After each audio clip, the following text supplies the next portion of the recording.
So Mark, you have read the book That Was Then, This Is Now, which is about several months of your life where you and your brother Brian slowly drifted apart, correct?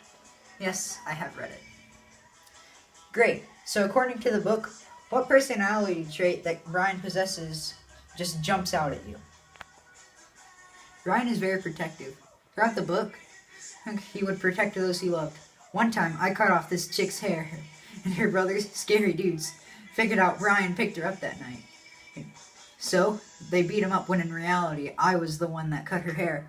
The thing that makes Brian protective in this situation is he admitted to cutting her hair when in reality, I was the one that did it. Would you consider your brother to be intelligent? Absolutely. I remember Brian's academic abilities very well. He was a smart kid, so he was put in the advanced classes. Heck, during one of the toughest times of his life, he still managed straight A's. Would you consider Brian to be a polite person? He was very polite, and he had good manners. He also knew when it was best for him to stay out of things. One time, his girlfriend's little brother had a bad trip, so he dropped her off and left. He cared for that kid. He didn't want to leave, but he did. He left because he knew it was a family matter, and that was very polite.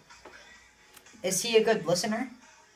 Oh yeah, you could just talk to him and he would actually care about what you're saying.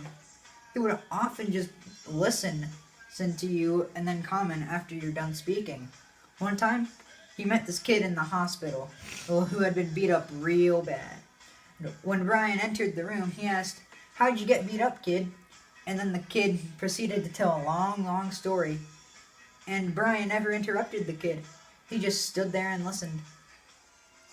Would you consider Brian to be witty? He was definitely a smart aleck. He made many witty comments, including a comment where he was in extreme pain. I mean, if that doesn't tell you something, I don't know what does.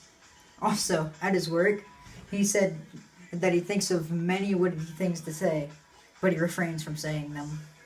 What was Brian's relationship with girls like? Brian was a lady killer. He had so many girlfriends, no one could keep track of how many he had, including him. There were just a couple that he were really into, but others, he just dated to date. I can't relate. Was he responsible? Yeah, I guess he was. He got a decent job and could take care of himself.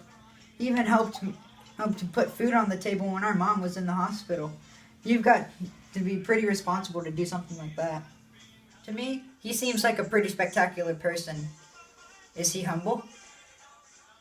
No, he was quite the opposite. He was extremely prideful. He had a rep as a smart aleck. He was a clown. He took pride in that, so it was difficult for him to not be sarcastic. He also had a rep as a lady killer, so that came with a love him and leave him attitude. Because of his pride, it was extremely hard for him to say, "I love you," to the first girl he truly loved. Right. Is he dishonest? No, he was pretty honest. He just liked to tell how it was. One time when I broke up a fight just to get smacked in the head with a beer bottle, he was asked several times what had happened. Every time, instead of glorifying the story, he just told it how it was. Though, most people just believed the rumors that they had heard previously. So is there any trait that Brian possesses that you want to say before we wrap this up? Yeah, there is one that I want to mention. He is very mature. I said earlier that protectiveness is his most prevalent trait. This is tied with that. I realized that he was maturing when he started to ask why things happened instead of just taking things as they came. He also looked at some 12-year-olds trying to act so cool by smoking and swearing. Brian saw that this was just stupid and realized that he used to act the same way. He even got on to me whenever I got caught stealing the principal's car. Mark, it has been a pleasure to speak with you today. No problem.